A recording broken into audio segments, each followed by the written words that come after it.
You are here for ne so say bema mo akwa anyone about the truth platform so and ne there were a lot of topics I see and discuss and so the besha see ne the nchia kese be kwa ma MPP abusuako ni nyinara ye che obi biara na especially nipa e wo honorable Kenya Japan camp ye the nchia kese be kwa koma honorable Kennedy akompre kwa Japan papa bia obi a anwumre ye chiao communication director lawyer Amodate Minya Kwasikwati Joy Sapon Kobiamoa and all the guys our communication team Odame Kokwapia Odame and Demichiao na Masachia kwa my hine Nana Berima Debra Nana Watin Nana Yachiao and ne Mechia Miankasaminia Nana Kwame Agenti Nana and Demichao Yumri Nechia Stab and Asumame and then number go up on the doorstone the Dikanya PCA issues are arising within the MPP say about also January 31st 2026 you know and no be shas here are eboboso and they been that time near the replies are massing some of the informations and the issues about you on this platform the kind I person reacted to near adjust for and issues are and then some out do me kwabenya and there a kwan bo mo ibe kan nyina na the toso no miracle abwaji minua issues bi on Dr. Bamia performances in the Zongo constituencies no almost here but their numbers and any figures in the corner they are rather trying to project polling station figures.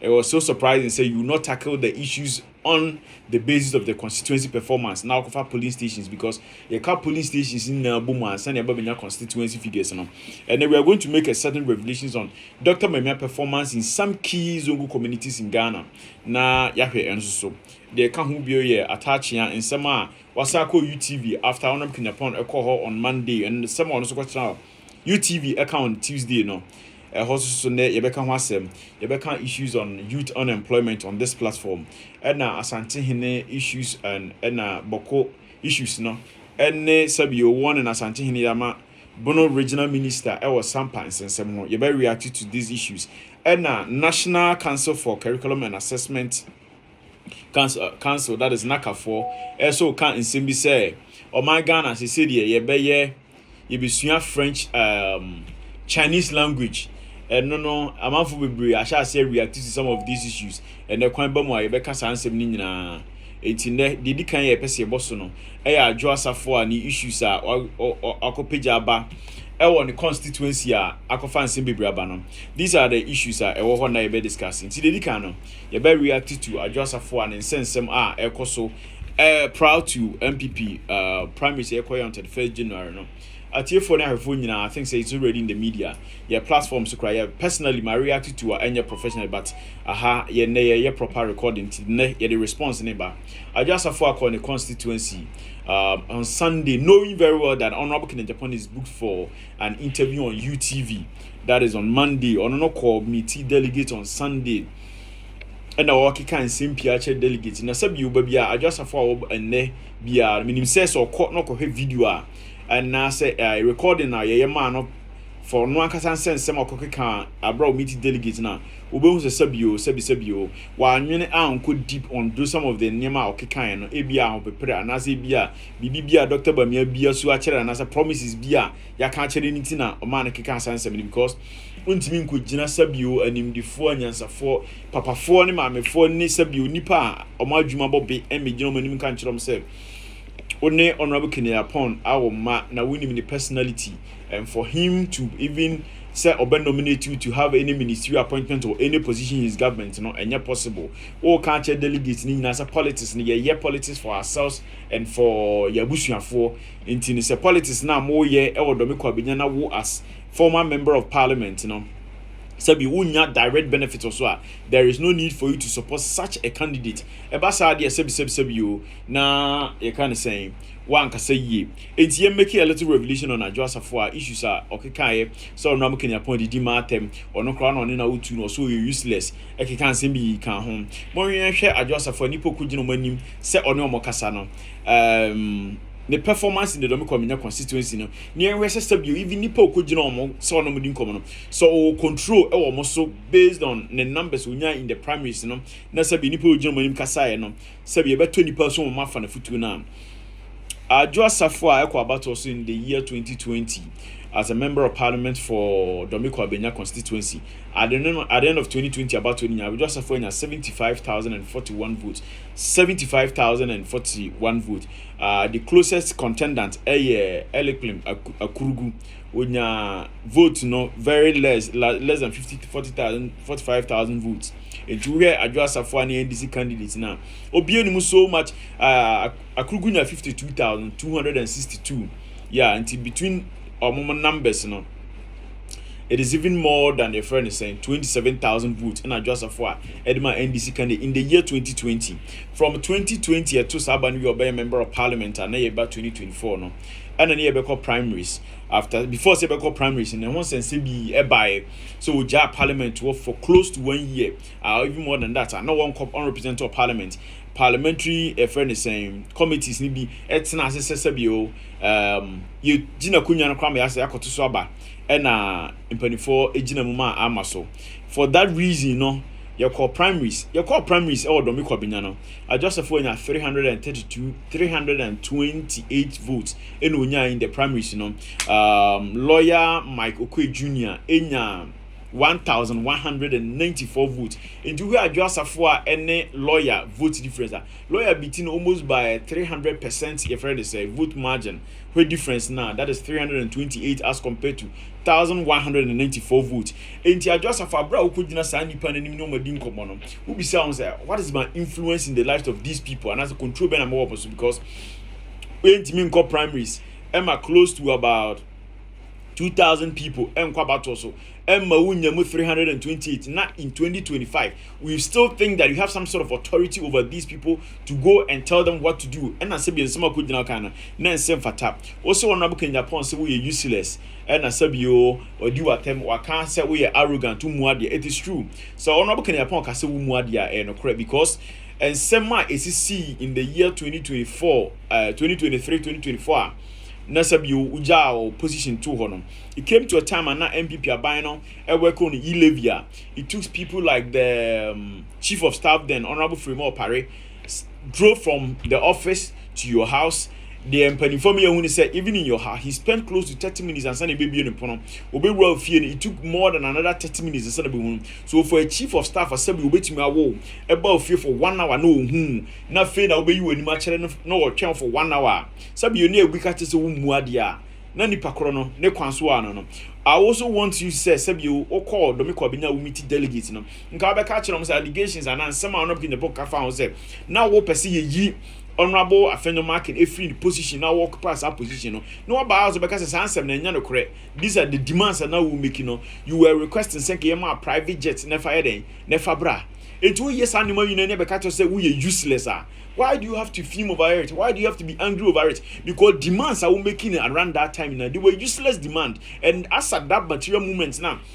Would the MPP share that tight position? You were useless at that time as a member of parliament.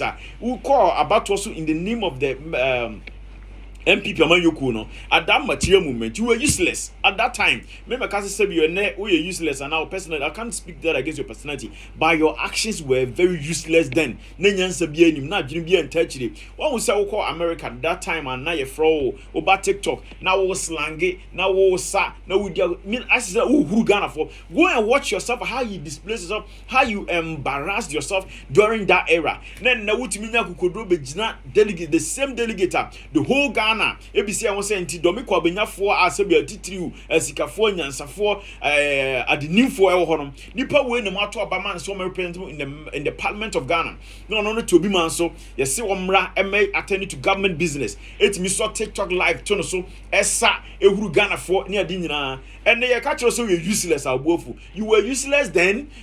All those things you did were useless. Na nyansa bia nim, na adwene bia nim, and now you be a umuade comparing the caliber of people who were persuading you to come and serve the good people of this nation. See ya to abamount without buying salary so you the taxpayers money amount. Now man, you were useless then. We are telling you, over your achievement, bring out your greatest achievement in the Domiko Abenya constituency. Near we say if you were not useless for the 12 years you represented the people of Domiko Abenya.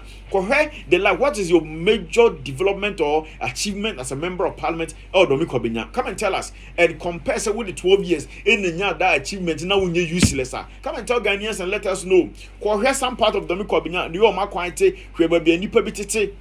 Nipa titinemu ahokyere e was some people omabra bombo ho. What is your greatest initiative in the constituency? Near catch us and we are useless. I want to say because you are following Dr. Bamia for your own parochial interest. So one kasa adodo DS kebi obenya position bi a promise wa ya pese the mount no and already Dr. Bamia and you were not even shy to stand before delegates, and it means you don't even respect the delegate. But ni na can't enkamfu ano. You won't say whatever you wanted did in Domi Kwabena. It was a big campaign for Kennedy Japan. It was a big push for Kennedy Japan. But Nyansaphobia and what was that time being you have lost focus, you have lost your purpose. And for you not being able to recognize that who need control in the lives of the people the delegates shows how useless even you are even in this present time. What you say? See about also you could not even get 400 votes out of the almost about 1,800, 1,900 delegate votes. No, one to 400 votes. And today in 2025, what can you pass? Same people opposition now.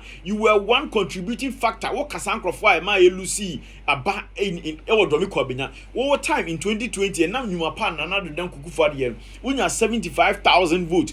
Domi Kwabena and se mununi kwasasema wudi Domi Kwabena ebedi abakuma sem trimu deseme go musuntino yakwa about was no even Dr. Bamia as nipa na opposition no honorable Michael Kwe enya 50,000 votes, Dr. Bamia around 48,000 votes. Into candidates now they no come Domi Kwabena from Kran. They prefer the candidate to lose to Eli no than their friend is saying Dr. Mahmoud Bamia. Bamia does not even have a strong case to talk about when it comes to Domi Kwabena, because the delegates and the people of Domi Kwabena prefer the MPP parliamentary candidate even to the Dr. Bamia no. It is answer me akoye ohono say na you catch so you useless and I can those time so we useless no muadia, and I've proven to you say we are useless then.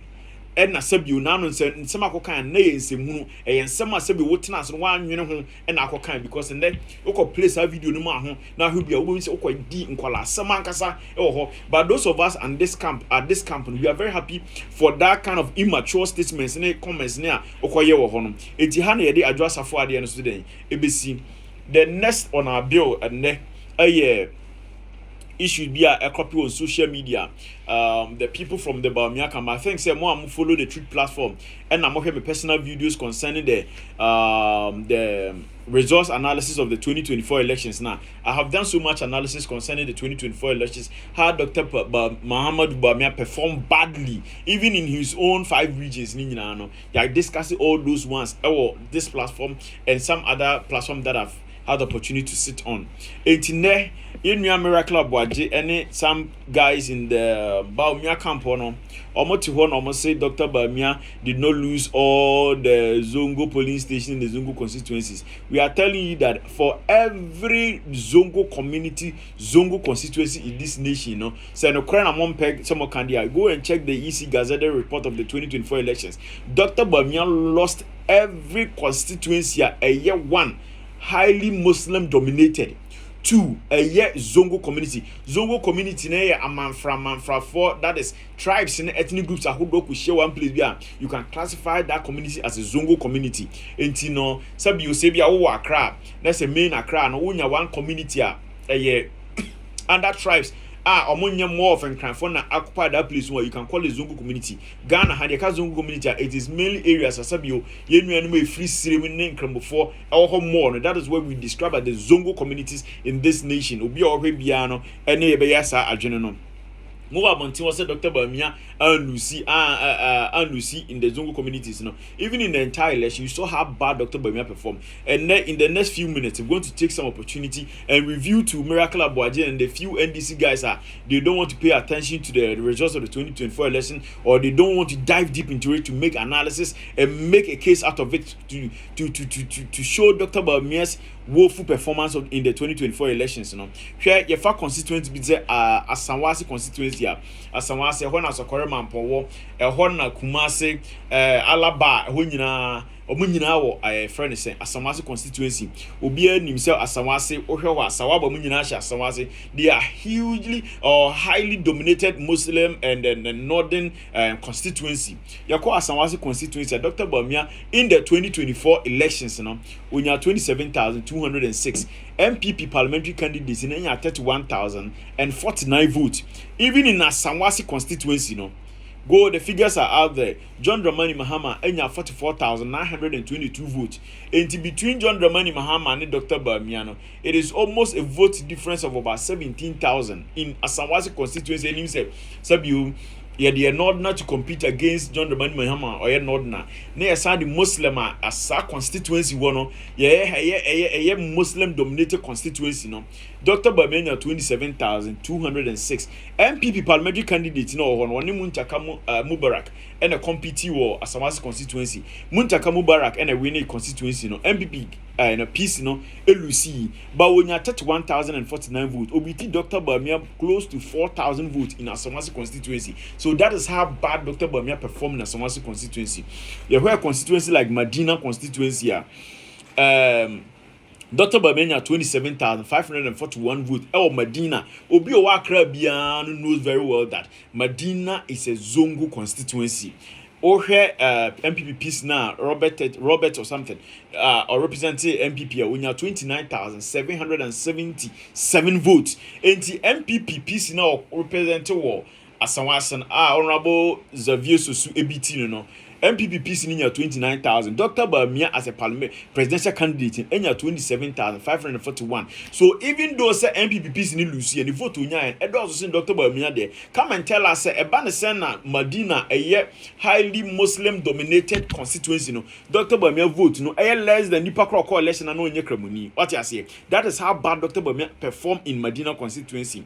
You're quite a place like Awuti Senya Easter, that is Kaswa. Obi Owakra unim Kaswa nature be himself. Kaswa is a highly Muslim and dominated constituency. I say a highly friend is saying mixed constituency of ethnic groups and tribes. Awutu Senya East. Awutu Senya East, Hawa Kumsen and represent MPP when you 45,638. Olusu seat, Awutu Senya East. Dr. Bawumia 38,942.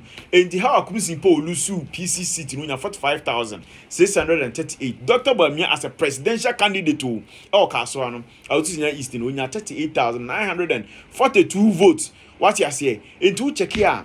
Maameno Hawa Kumsen ABT Dr. Bawumia 7,000 vote difference.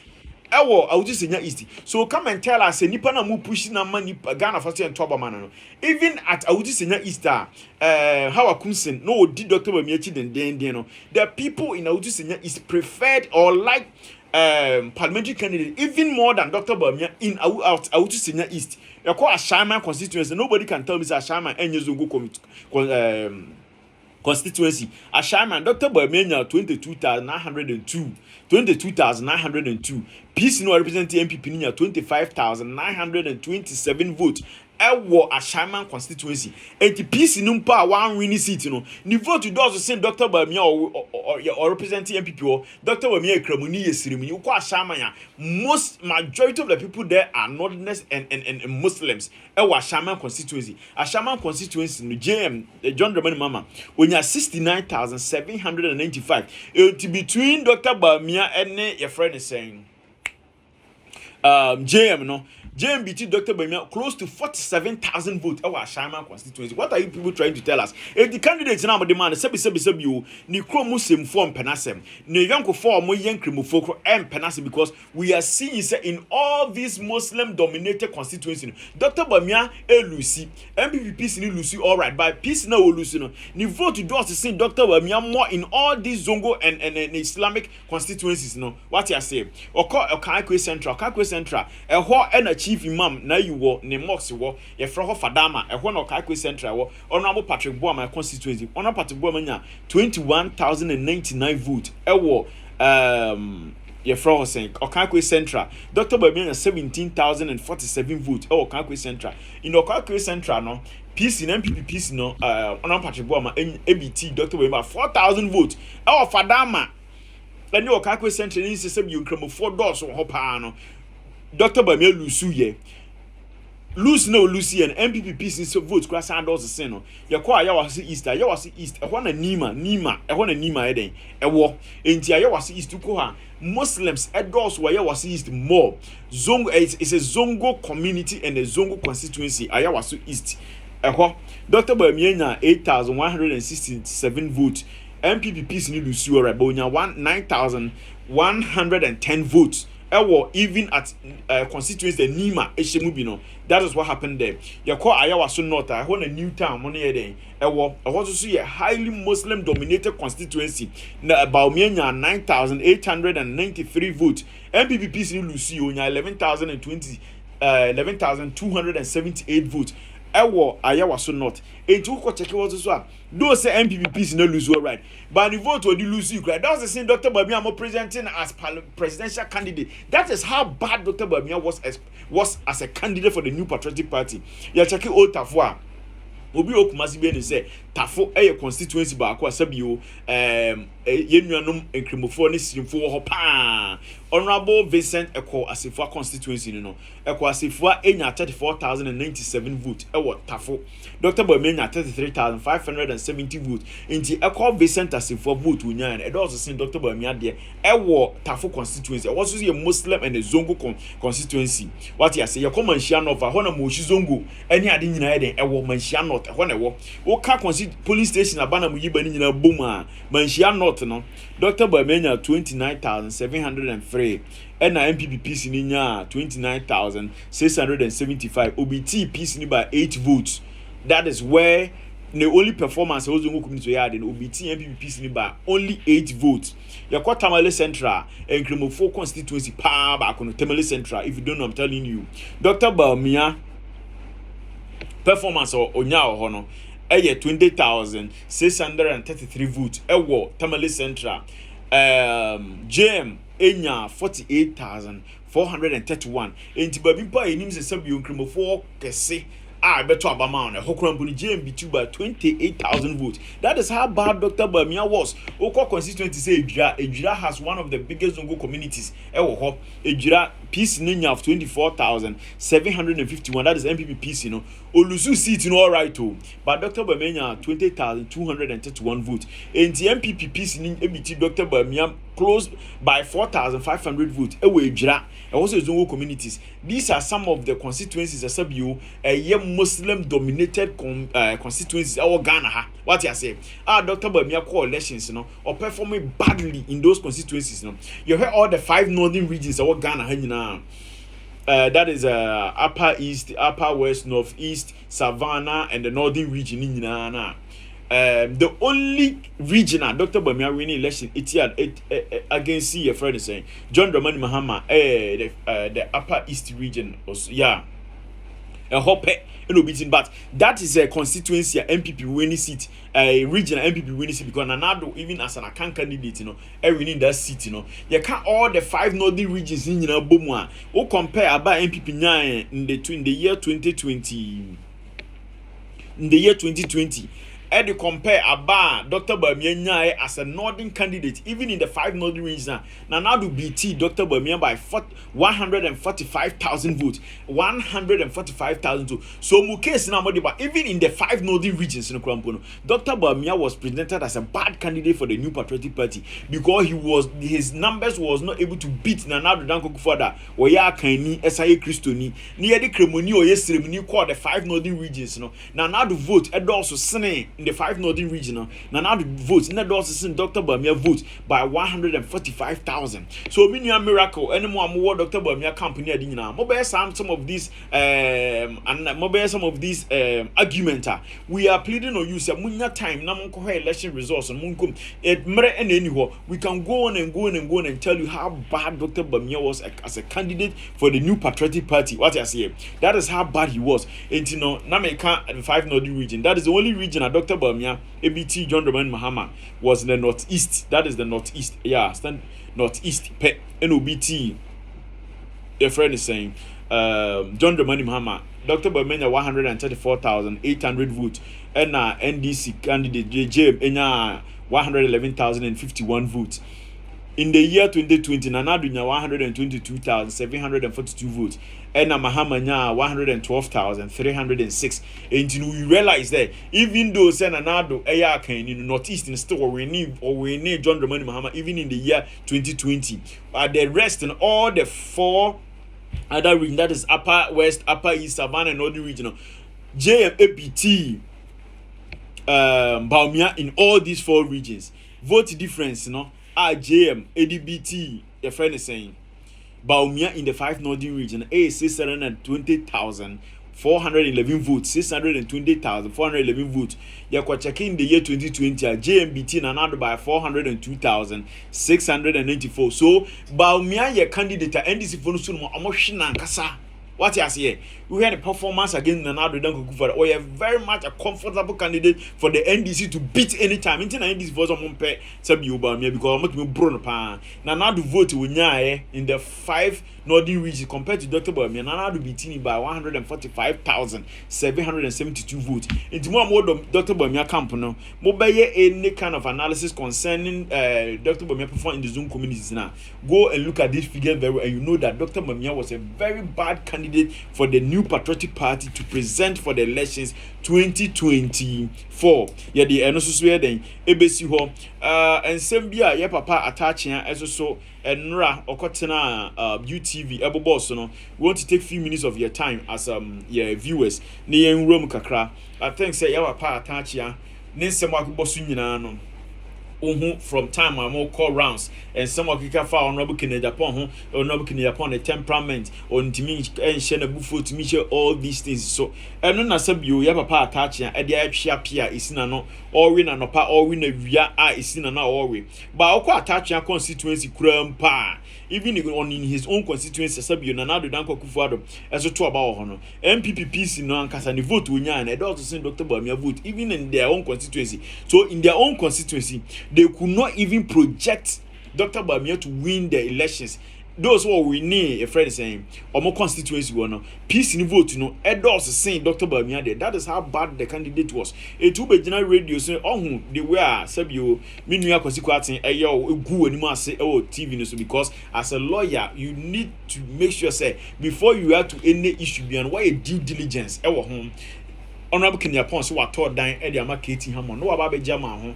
Honorable Kenya Pon and some more kind of say, Ubia could know Bia Catching so on Tibrofo. Wo Ubisa and say, what attach and he found original car on Kenya so on Tibro. That alone should just tell you that what he was saying on Monday on UTV, he was not referring to you. Nasabio, Papa Penimuti so.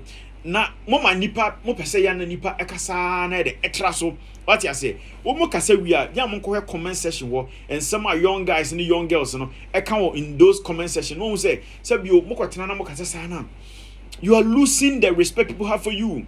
Obi kura comment wa kira say nkwase afo so nyino agimi fo so nyino what you say enya me na make am for comment I wo those aina sena no said usuro kra say sabio ya back in Japan ebeburu obi ni ade sa insehunu na mudi wo Dr. Baumia campo yentimi ntiama mu nyina makogu osam open positions because on UTV no say Honorable Kenya Pon your classmate anya hwe kra kabako di na normal chief of staff based on your experiences no. So you are trying to communicate to us say Dr. Baumia chi na wudi na chi say all pe position bi na ade adi enti na wudi Dr. Baumia achi no. That's what you are trying to tell us. It is all about yourself.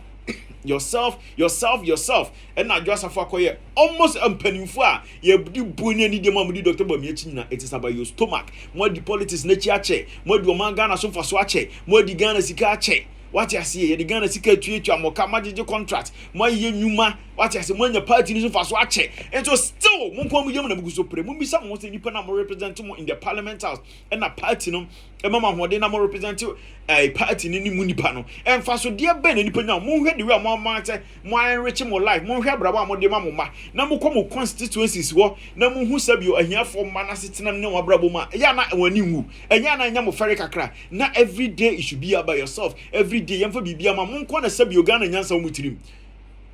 Sans and Funun San was a 7 Honorable Kenya Pon, and so, and I come now the Becan and need because I don't know. Sans and Funun was a 7 also into the Munina Master Musoretiano. Moyan penny for 7 million before. I just a 4 Kushia delegate or Quabiano. When Timmy and Kenyans are 7 in your Mobia Sabio, Dr. Baumia Pasco. You don't have a campaign message. Dr. Bamia ni campaign message. Mo amuye dede no. Off your head. Say me no trust one and one bisa say tell her 5 things that Dr. Bamia no one could be mu so be kan. You cannot say it off head. Obi organ ha bia nim say. Ya papa kin Japan nin sama all Kenyan say.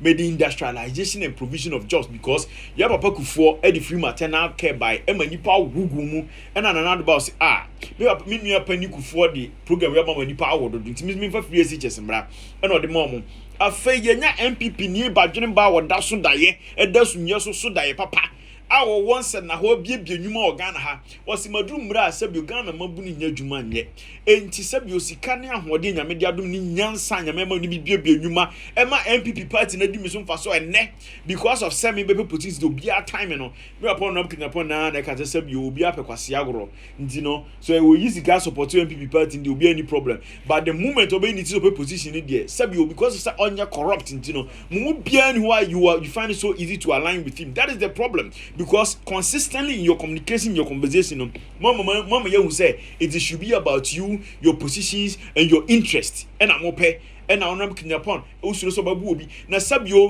and penifo Ghana and Kwasasama ye trouble mama muko do a parliament, you know. And na sabio mukro mufo say, yes, soromo swatiamwa. And Kasan Kwasasam mubi bedi. Multimedia. Yet me to Obama no matter parliament. What now 12 years, what now 16 years, what now 8 years. Now constituency now so fast dear bako. Parliamentarians do a parliament now what now parliament will come na crown to so that. And so could do the constituency no dear kunkusem. Some of these are some of the things we are telling the Ghanaian youth. Say a bad development of this nation. A basi providing you mama Ghana mabunya dia. Munya sankwasa den mama politicians. Edi mushe mu say we o MPP we NDC. Nasabio nipa no to abama no baby onye bibi na still mudi mu jimi ne mu kwasa sep edi sankrofo na chi. These are the things we should wise up. More on the high level of unemployment rate at Ghana ha. To leaders are sabio abedi enu munya mu faso die no. When you go to the post senator, don't be voting for them. What you say? Any kwasa mo to talk about microphone na Ghana mpanifo hu se sabi maburu na fo ho adwena hu nyansa say ye mfa sabi o tibon kwasofo bi an represent and for the sake of their interest eno mo ma mpanifo be sha asa adwena mienu wa wo twa bibia obenya access bia no go and look at the life of your member of parliament when the mass sitina mu na hwe time mo beto obama na mo hwe na sitina no hwe say obedi 2 min mo hwe the way omanyi omo ho tam. Now every day these people are also coming back to you say mon top of my abromonye a little investment in your constituencies. Just say beto aba ye be by elections and no menya sika bedin sem hu these constituencies mu momma yani na ho na sabi oni pa edi ani mu amai say attach am no mo pro mo interest na sabi mbre bi o mu yam no mo dwene ho no. We should vote and vote for them out, and the testament of it is going to show on the 31st January 2026. So what you say? Say Dr. Bamia entimi ntia ba.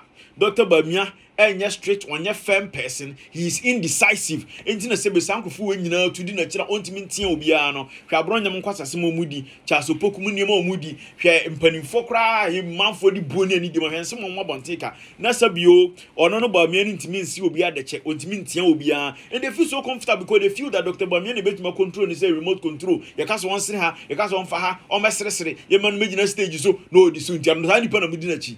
You cannot come and do something munu or not Kenya camp. You know it. When you have firm and strict the manners. I wish you people be saying this of you or not Kenya upon a do man Ghana sika, nisika okra no mean he cannot prove the sources of it. These are some of the allegations we want you to bring out. What you say? Say you idea Bansika, your man a contract one yet why he's involved in this corruption scandal. Ebia no me explaining what na sabi nipa e call elections about 31st January. Your case will be improving the source of words that come candidates in obi krabetima ba house of elections be. Musani Pankrofoni na before 2008. Now when the Dr. Bamia on PP party no before 2017, how much had Dr. Bamia invested in the new patriotic party? Na sabi nipa ofiri ba bi na be de party na won na be sika party no say wotimi party ni kenten so e control ni party say they will control nwan no. Na nipa onya Sankrofoni mi say edi na chi sa. Some of this is we are giving the power to the delegates say party ni per se winning power come 2028. Na nipa ba ko pe our campaign message a talk Ghana for kuma so na e ono in Japan. It is a party delegate no e pese we need power. You know what to do. Monko to abana muntu no boom ma ono in Japan. We nipa wontimi manipulate no. We nipa o me ya president ka say we ye me baby mama. We ye me yire dada bi. We ye friend saying former appointee meeting no. And delegate are more from more encounter on up in Japan. He has started signing a social contract with all of you. Say may recognize every party delegate say maybe na akonya na ubenya amamu no so mfaso no wanya faso so as a member of the new patriotic party ubanya mfaso obusu enya mfaso. This is the candidate and the person we are pushing and projecting to Ghana for nyina say one any Ghana need so on any MPP need so na they attach am ne omo watching it, they are the ones attacking mo makwati camp no why say we are a camp of intellectuals, but last minute mu bi ho atam ka mo ankasa enka nipa bu manyansa for pa o and penifoni bi ho ansem wan bie mo no ankasa nipa respecting pa but munya kasa say king we don't go comment section ho I just have an no say hunu akodi no ko comment sections on various social media the way we yemu ma etwabo ho we are part attaching we dey ko YouTube for comment section but bi atena keka sansem no ko hwe atenie pa edi wo ho what you say mu bi no nsem wo ho a mo mayen kasa ma ne ntra so eti abusuafo ye de ho nso be den ebesi na de tosu bi a ye pese ye ka the National Council for Curriculum and Assessment NACAFO and that within the week in information say they want to introduce the Chinese language. Say you yen shasiye na Ghana has schools yen shasiye for China yen China kasa enchira de enchira Ghana for China kasa na kwabna yesu French ye conjugate the verb être ye bru ye nfa so be pa ni nya yesu il nous avons et ne pas ça nous avons il tout la palace no ha na yesu no de be pa ni de yabrabo eni party ho awie school nya dwuma anye mami yesu French teachers he ni o French teacher bi ni friend tonton jako oba class wo pe boy bi ni friend na aboaje and obete ne gina no bi say obekere metre egu board so no say what is this and at that time no so no obisa question mo ambehu no stand up mo amunhunu da ho oba bum nyina akwakusitire and aboaje kope no ho asem no otwere metre egu board so no bisa say one anima de no monka class omom ni French krom timi twa 95 na 100 kro omom grind to wodu mu ni ma de kro aboaje to na aboaje ko pidan so ni metre no say aboaje kwanso ni the whole class ya da ho and the kid no ship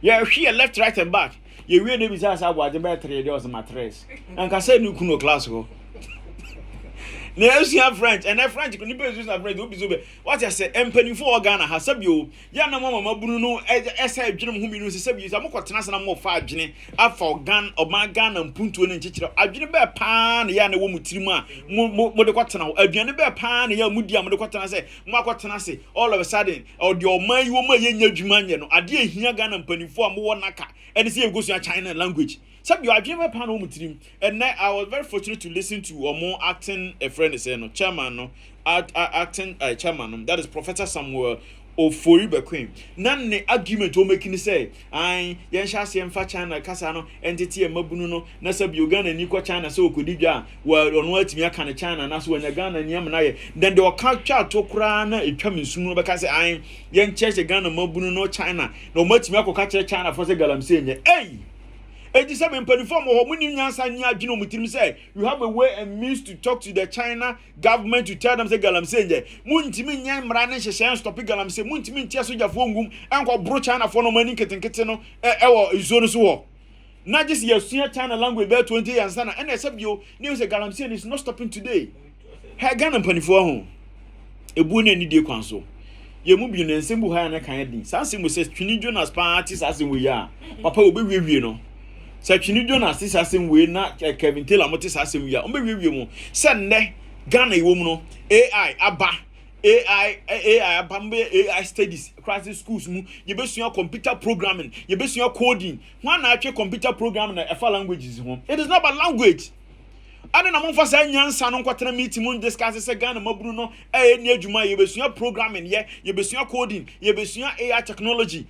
And then that is what is happening in 21st century. On my Nick China for the John Hong, if I'm also more, I say, your priority in this 21st century is about China Casa. Now, Ghana Casa, I can cry you one saying, and then will be our neighbor or ya can nipa etiview or the banty brofo, Niba entin Krum Casa. When a mammy be nation and the number for no man, hey, me bamo media or to brofopan, me bamo media to brofopan, the man also a man for Mazomundum brof. And I consider on pass and enough for the buffy no say or more buffy. A one and mammy, mommy, why is the remote? Mommy by mommy, the remote, she is where remote not than she. What I say, Brofono cry, you soon cry you one. Ghana language, Ghanaian languages na yirano. Se sabio enkraniba pa no ubisa na nkrakasa ontimi nyina no. Dagomba niba udi obetena nkran. A polishing ho ama awe salad ni ade ene kro ma no da wada kro ontimi ni. Uyen kuma nkwama Ghana ni akwala na woni opa indomie opa chichichi no momma ye instill your culture and your traditions e Ghana fo mu ne emfa chichirin develop your mind ya import ne ma fi China na ye ko import am kasa mo amkotena sa meeting sabio de ya ka kire ma na emfa so de ambenya mo peta mo fo so sa Chinese land mo nkoda na mo mfa nso mu maso we mu na mpie ha na mo sora mo huhuru mo anim se mo wa na mo kan na mo sa boa na nsem bi wo ha in this present time nyansa China for e ya technology ni ade no eno no ho ade na mo kwatena ho ama so you always want to be slave to people sabi Ghana for mpanimfo ne ahemfo ne ade fo we edamona so mo mfa mo nanti asa nsem hunu ye mpanimfo peso mo introduce no mo mfa mo nanti e se mo ba ya pilot ne ade bi schools bi on no bi mo sorry ntia the old students no na mo ka kira say you prefer coding you prefer computer program you prefer AI studies AI technology learning to nsem hunu se China language na China for no maka mo kasa kro hu mo na wi an komo na ma fo so ekuro so ye galam say empanifo we ebu oni die kwanso mo masa ansem hunu na mo discuss no ensi ha ya mo ba nimsam wo sika mo be fund Chinese education mo mfa nya better things ye nkyere nkwala say the nipa no be nyansa ne dwuma papa STEM education no what you say vocational education mo mfa nto enwoma mfa nko schools ni nko training kwala schools we bre me me first primary school am call ya Tebu Methodist what you say ebe pem na school ni computer lab obi kura hu any mouse what you say sa sika na mo pese mo waste no sa Chinese language no ye wonne mo bebiri ho sa mo fa sa adwen na se bio mwa muntimi hu ya mo ko emiti na mo mfa mabunu kakra ye dem from no mo fa fresh nyansa ne adwene emfa ma mo na mo fa mra na sa de we akola bi mo da mo ko comment na se mo post na ya ba bonti na ye all the social media friends media platforms no TV station like say no or more commenting on these issues no mo nko head di atama mpanifo mo didi mo what you say enti be mo sad no munyin film there are a lot of important things in this 21st century Ebesunya than the Chinese language because China and agenda na say opeso watena o ma bia so they are pushing their language you say the baba harness ye yankoa it will not be difficult for them to control Ghanaians because they tomkasa omo broyan and dey akire sa kwasasem na e koso ne be sedem say mon desist from it and they are all important things are say ye na munya sa Chinese language na mo pese mkofo ba no wa pese obakọ Chinese language no onko private school bi onko private classes go to understand language or and then even on phone you can sit on your phone to learn any language there are a lot of apps mama me waste Ghana ye taxpayers money ye nya so faso bi no san ko waste no on the Chinese language ye de no so be dem ebe pim ho the next thing on our bill Asante hene ene bokon sensem so the report akoma John Dramani Mahama bokon sensem yi no enya na de hye more than 300 years in Asante sensem we dey hye ase oboko what you say enti no ye din sima din se nya ha na me betena abechirichiri nsemu sabi o ye ompanimfo oboko ho ye ekoso ho no se ye omofa omonyire omo ho na enkoso ho what you say ana otumfo de ne report na ade ababinya omampani susu wafo aso wa endorse no omampani atwa 1 billion Ghana cedis that's 100 million Ghana cedis 100 million Ghana cedis 10 out to was 1 billion Ghana cedis yemfa nko boko na ne yemfa enko revive institutions any your friend is saying various government sectors wo ho akofom te say agriculture education in your man you emphasize kan kushim enne yakoda sorry ya mamprusi for issue statement say omo ehwe de otumfo na omo mfo aso omo nyintum e ma ne nye yie what you say enne omo nipa bi e friend Idrisu o kasa wo adom ensem o kan ni nyina ne say de otumfo aka ni nyina ne de say o my Ghana mampani si waje atum kwa na omo no de be we mu gina no mu gina or they are not in for the asumdue. That was what the guy was saying on the TV what he has on the radio with Akosi Oboche Yadom ewo anwumri and sakra de yebetena ha no yebesere mo ma asundwem ra boko ho boko means asase na bia gold bi wo mu a but in this 21st century no say ye bibia nka mo be prepare man akoboko a ese mo prempuntu mo presundwe na mo prem koso ko asun ekoho hwe Dr. Bamia ye mampurusini ensense mi sha ase nyina ho na betima ka kire me one platform Dr. Bamia gyina so ka sa kire mampurusif na kwasa for so mo ma asundwe mra he's not done that enso yetimi nya atachia ese bi o begyina bonje ka se Dr. Onobu Kinyapon eni abotre na obepento kwane ade ehin fa no won se Dr. Onobu Kinyapon agina and I citing for contempt and I say for misconduct or even in the parliament or any tena no Onobu Kinyapon no ye head or ye chairman of the security and interior way or parliament what in wasem da ehin fa na won se Onobu Kinyapon e the sensitive issue bi fa o man Ghana ho abeto abontinda what you say monko kanche Dr. Bamia say one ni nwam mamprisifo no nkokasa report na ba so monti ase ye wa kwan bebre ho asabio o betimi afa so enye so mbehye takra wogem abeye ne course no enne before say betena so and there's a report say wale basi twemo ya tutu aguma nipa mienu aprepre mu odi pa mumisa mo say Dr. Bamia abeye vice president of Ghana no sabio sika banisem o nyapade ne ade na japade be na okosi oboko because in crofo bi so to boko mumisa mo say Dr. Bamia nya sika ho no bakosi Mahama Yarega member of parliament mumehwe Mahama Yarega fie won kran na monko he ni fie oboko that should tell the youth of boko say mumpanifo no kra edi mu anim sabio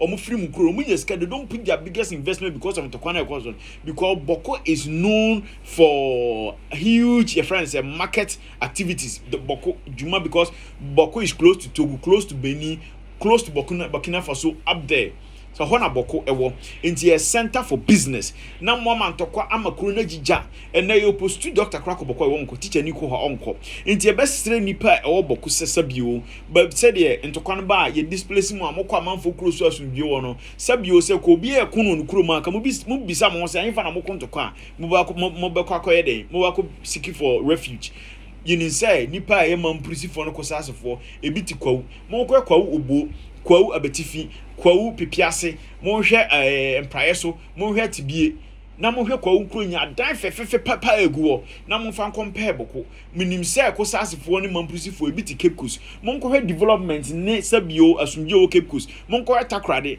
monkohwe even Tamale proper monkohwe development yakoso Tamale na monfa compare boko etimu pese mo ko amakro no ba na sesen ye fa kwanya we so aka cha kire ye nuanom ye namfofo ye busuafo a ye mamprisi ni sasefo se sabio empanifo na din tokwana ni mabunu no muntum hofo what ya see obia ni ho a sabio ende wonya ni sika papa bi so opeso edi bi papa o de beba bokwa be bi because modern tokwane ade be se nti mabunu na mo ye ko sasefo ne mamprisifo no mo hwese mo be prin impuntuo akọ mukuro no more than the sabio nipa bi hye motakra wogema ekoso wo ho no enya de ayefe sika aban ahodo se obokun over the years no eso sika yetwa makuro bia wo Ghana ha say ye the year for development just otu for the report bia abonya twa 1 billion Ghana cedis na amamo what you say sika we say nyanto kwane ekoso pa na sika we be improvement power boko you will see how Boko be developed in a very short time of all the soldiers police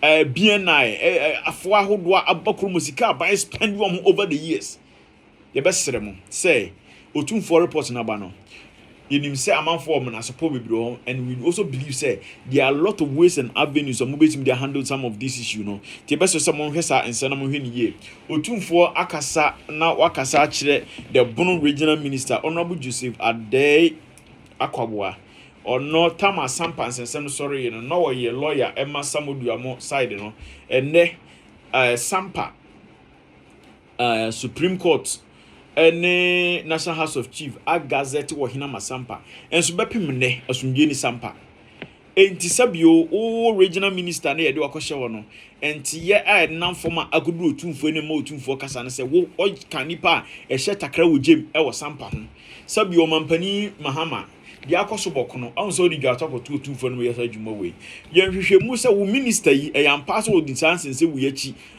na mni se sabio na tumfo so emegyina monten emedi atoro monfa kwan bi so MDC4 me papa fifi kwete ne me papa asedi nkitiamo monkasa nkyira mo regional minister no say asama otumfo e can say sampans and some no nim because no a lawyer na be regional minister and person using a political position at the subvert even national house of chief and ruling and sabio mpanimfo nhye aye ediasi hino sampa no sampa needs development mo ko sampa development papa be na ho na ya to ya mamo man hene na sabio emrafo aso a ade ese na mo pre me nuanu abonofo egu sampa and say we am pre for development me that is my number one argument anytime metna any platforms say Ghana ye piam puntuo wo ye nkuro nyina mu because the high level of unemployment rate na e was so Ghana ha no ano ye den eti enya kwanya sesabie be se chichire man na enya political power enye hwo ene yedi ba be yedi ba be ye ejichemu abedi ntokwa ne ade aba it is neither here nor there sampa fo bi tikumase e bi tinkana mo hu se dem afo ade asumdwa developer omukro enti mo ye sabi omukro mu a enya mo fe enti be sere nipa edi samodu achi edi nipa edi sa ohene a otiso sezi achi ni say mo pre from puntuo there is no way amobe kwa mo obi awe ni da sampa man ni be bo. Now, regional minister will tell me you're only 4 years. Nyami cry wadom. There's a do na nebia. Say NDC. Nyami pangura some beside green above you. You will not become a member of parliament, a minister again. Sad time you're a minister. This is the time I saw your major development. That was Sampa. And in your sense, in Munia Mudia, Sabia could do nothing for him. Honorable regional minister, Honorable Joseph Ade Akwaboa. Tia Samna, Yahini Pong, Utum for a canon, the two hofo. Oh, the last thing on our bill today, you will talk about the unemployment rate in Ghana. Share option 4. Or my Ghana way at him.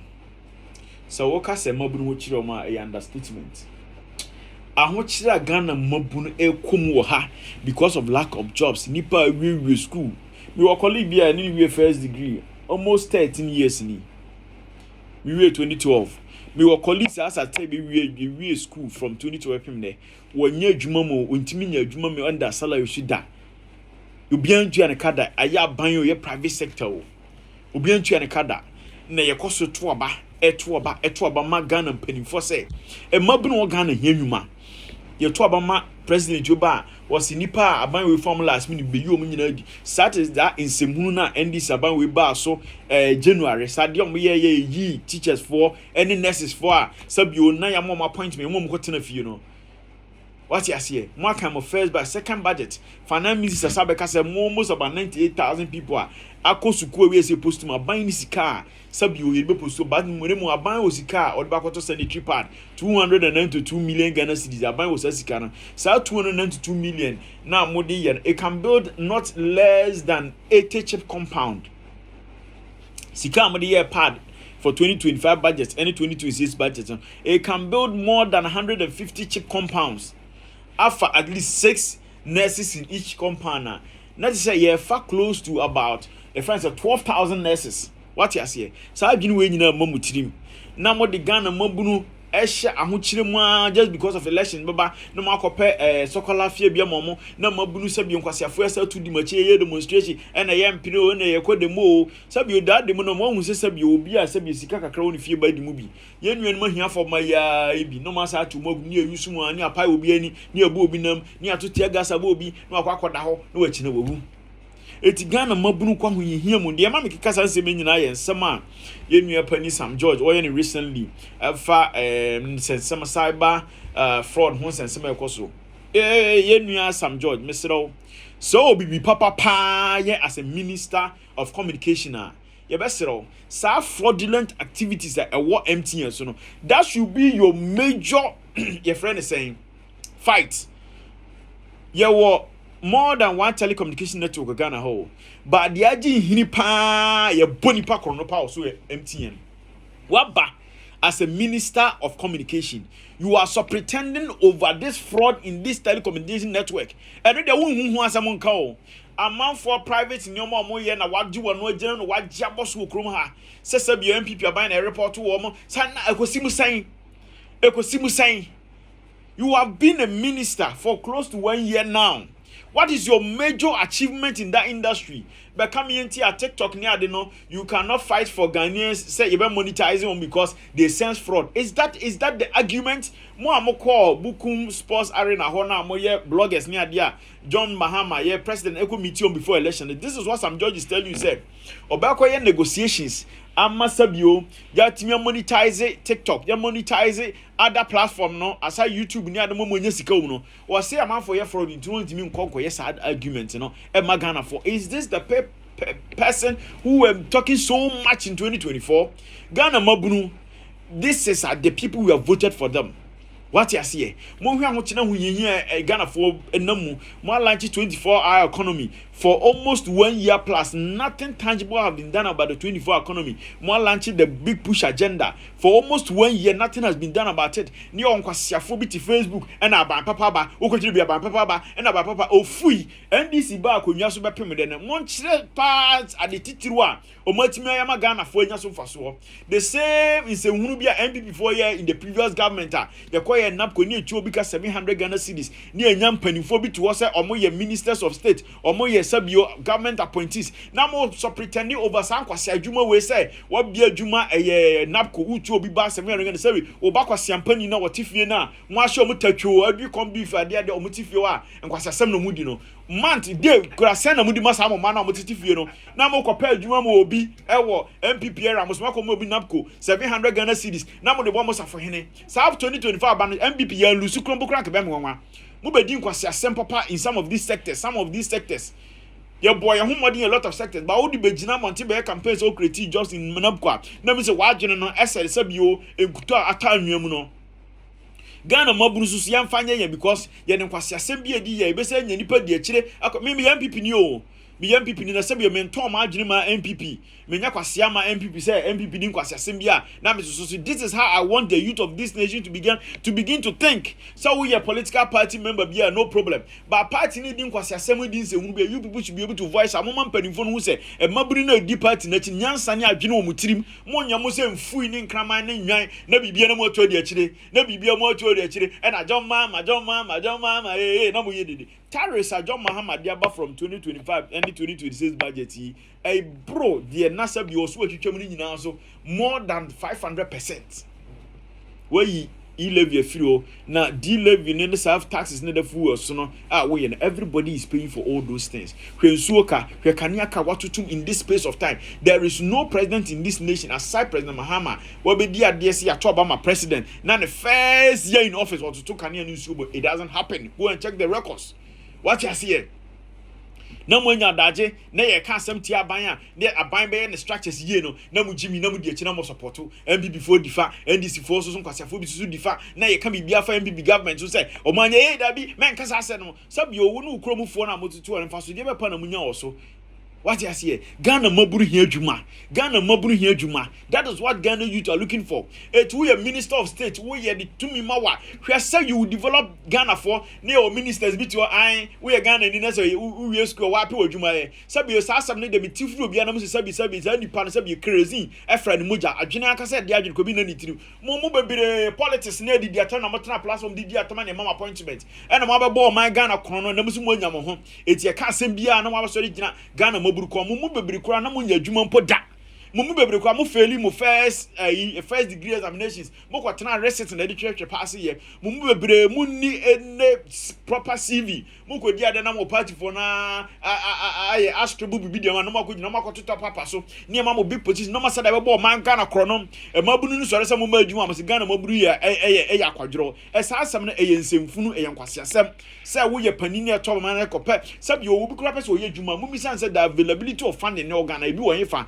which is the government avenue e dipa nyuma manipa mo ye wo Ghana your national NYEP saying all the government institutions and agencies are in charge of youth development need jobs no enyuma be pa no mo ye wo minister of works and debe Ghana hampo ye ni center say job center say who pa adwuma betumi do application. This is something I say bampa ni phone team say ye be create job center all the regional capitals sabi o mo de enyuma ye no na mo di Ghana former youngest this obi anka so pa adwuma minister ho this odi no this oba bi an emu ekwasiasem mo ma mema Ghana mabunu no young guys mo kire na mo di o mo guess amafo agye amafo girls bebre kwabna de obi ajo get pana.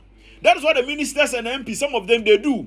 What you say, I'm chere bomb so asa wuntimi fan do girlfriend eti girl na sabio ono ni fie krampo tita chechemura ono kra iPhone 15 kra iPhone 14 kwa sampani bi na ato ama no ono no sori office abobra na MPB kwa sampani bi ato ka ama no ono na otisa ka no onim so ono onim nyansa se obi a Ghana sika na yawia na dato ka ama ono Ghana sika na dia ha da ma wa utita sesa eyi wote sa dan mu a onim so obi anim nyansa no sa MPs for ne this is what Ghana you begin to think nipa ko school ya boni pa wo kam na ko school se mo post no mo se aban ni sika be post na mo wo sika mo de bedi nkwase asem se de bi ye pampers ye de bi ye ni mahu na Ghana mabunu kasa na mo ye dede obi kwa kasa na kwase pani baba me status me post ase e be ka say we don't do politics that na wo politics ye ri no wuni ma ha na no akwakotra so what you see nti ebesere nipa atoba yimu no sa mo hwe sa dwuma ye de ahye mo nsa no mo ma Ghana maburu enubone ekoso wo Ghana ha nyina because of sabio enyuma ni Ghana because nipa no be dwene se bedu enyu no be da no wan hye wi ontimi na wanom so bola wi wo ontimi na wanom trama obi ontimi na mo ne nam na Ghana mabunu sei Ghana mabunu sei mo adwuma be na mo apema Ghana mabunu a sabio mo ye na mo tena se masaudi we eboro so a mo ma na mo pe good future ba mo no nipa na nam ho hia o be sori Maso, social vices will increase because of lack of jobs. You know all these things. This is from today. We MPP begin to think this way. Now MP ba o constituency which means jaw adwuma bia wo ye bia na wo di MP ati prada adia 50 Ghana 100 Ghana cedis. Now of chu ho bo fi ye wo be som bi o sam na wo horoka na wo dware mponche wo dware nkraman because MP aba.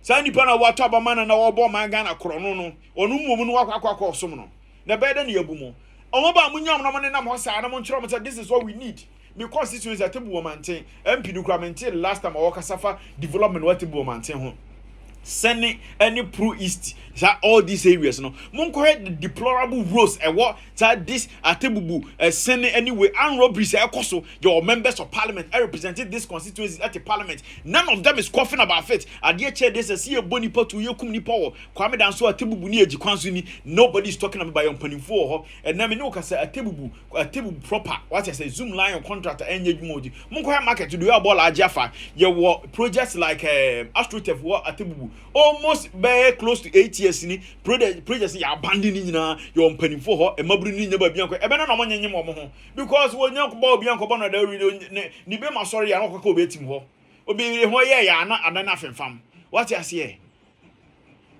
when ni nyoma ehia sa mo ya parliament wo a mo nya na mo di Ghana mabuna kwasha ho hiahia mo na nipa ho kire wo mo Ghana mpanimfo e be sere mo the way mo ya o man no sabi mo ana e wo mo yenye so MPs for ne ministers yenya ne mo because yesu banye ena mu bebre no asusu ban so nyeden enye ena mu didi o man so but mu make sure say mu be pre nyuma ma Ghana mabunu na Ghana mabunu ho kire o mo dodo. This is what we are saying. Ya be sere mo o mampani John Dramani Mahama to chewani na ko the 5 northern regions or go and do some significant job creation ventures for factories ko ho mo ne China for din sa so kra mo for so mo kasa mo direct industries and the 5 northern regions na sabio nipa egu krom ye kaya ye ni adwumafunu yi toilet krom ha no munyai na monam krom a ese eye mo ferye na nipa sabio nyame abono ne yata ne no ma ne ko ata nya bibia nya no ne pe o aho kire ene ye mpanifo no die so atirim din na mi hu kwasempa ni bi oba be kase di atem was supposed to be ase abusuafo ye de ye sense mi nyina besia. The last thing I beka ho asem, I made an appeal last time it's now on the HIV issue. I think that post is really doing well on TikTok. Ni e ka say mo nurses for na tibon koso mo hwa de na asabio menka mu nyina omo mo wase and we can do it. It is not menka so wo nurse ni na asabio wo yetwa bi ase no na koye den koye saade. I am telling the Ghana AIDS Commission and the Ministry of Health and the Ghana Health Service say the protocols are a fat your friend is saying HIV hono This is what we are telling you, say. So be a married person. Nasabio, the only reason why I make a pin for us and teach you and say, so we be hospital now checking HIV status. So be on fat marriage certificate and I send a marital status and a bet check it. What you say? And no pan be disclose. But so be nyimba hospital so straight say dia. Anya hwe ne nya ponche no ne nyim ye. Onya Mary na hon konkro ne nanyem. What you say? Eye be man na ada no so bu nipa ne nanyem. Enti se mo check say nipa no HIV a. Mon frɛ be man mo ma kwan ma say enye say stigmatization na mo ka mo de amanfo da bom so. Ye wa amanfo HIV na ye mo ma hye da pa say ye the best spread it. Ene oba bi wo ho a ene nya die ne prove kire say obitimi kwanyem kwa na nya ni kunu obitimi kwa 3 4 5 it is so possible say e man bi so ba kwanyem a enye omu no mu kunu ne kwanyem na okofa yare ne bi kana ni kunu kwa yare ne bi nye no. What is wrong say nipa na ono na ko ware obi no mo say stigmatization say obi bi obitimi no obi koda hu na se hu ni ma wo nyina na yare ono na mo say the privacy. What is privacy about say wonu kunu to HIV okunu? What is confidentiality about this thing? What is confidentiality about this? Nipa na one nda ho no onimu trum nyina. The one who be an who win him. The wakunya is near body panamania was your confidentiality. This is what we are asking the Ghana Health Service, Ministry of Health, and the Ghana AIDS Commission say. More review that particular protocol. No, said the beya nipa obiba oba pin for banners when you say who's HIV in pa. The next thing somebody say invite nipa no one any no. Now mon cancel or mum. Mama can say nipa no say confidentiality. Mo nya asade na dia HIV na situn e be papa because Bema bi oha ono ankasa amfani pemu ko hospital ko checking HIV status da. But say ni yiri nya na friend dia oba be check. What you say? And now be ba no anya woni ya frost bra hospital there's an emergency. You check na unwe ya no watch and say this is the situation. Mo cancel nipa na fine. And nipa na ma counseling services wo hospital na mo trust wo mo. Mo anya sa dia e be man the best time man for sa e man be bre so the best and your ma be bre first and it was too uncommon say we so ba warrant wo di no ho and e bebre what wo kra na oba na kra time for me say me kunti me wim ye bra be wim mame. What you say? That was the appeal we were making. It's not as though say share nurses for them quite sad, and it is not your task. It is not within your power and or your authority to make that pronouncement. Yes, say penny for the Ghana Health Service are buying fan hunim near condom use, education on condom, nessa HIV nyomana, moman conso. Ni sensitize Ghana for mabunu ho and ye de ye dwuma dia ye bedi on the tree platform de besia mo son for Forjo Shedrack and ye tena se no ye besere MPP delegates nyina se mokoto aba no on the 31st of January 2026 the only candidate we Ghana nyina need so obetumi apre to me aweni to me e de ama the new patriotic party ne honorable Kennedy Akompeko Japan Ghana nyina need so Ghana mabure need so eno no enti delegates for ye shemo ne sere mo se mokoto aba on the 31st January 2026 mo hwe ba bia mo hwe. This is one revelation I want to make. Me say I love studies into a lot of fields. What I say, the little knowledge I have about numerology. Now this is how it is. The year 2026, number 1. Honorable King Japan, that 1. You better to abandon on the first month of the 2026. I also say number 1. No. What you say? And all these things, in a way, as I support Honorable King Japan agenda in the 2026 primaries near Kwakoyeno.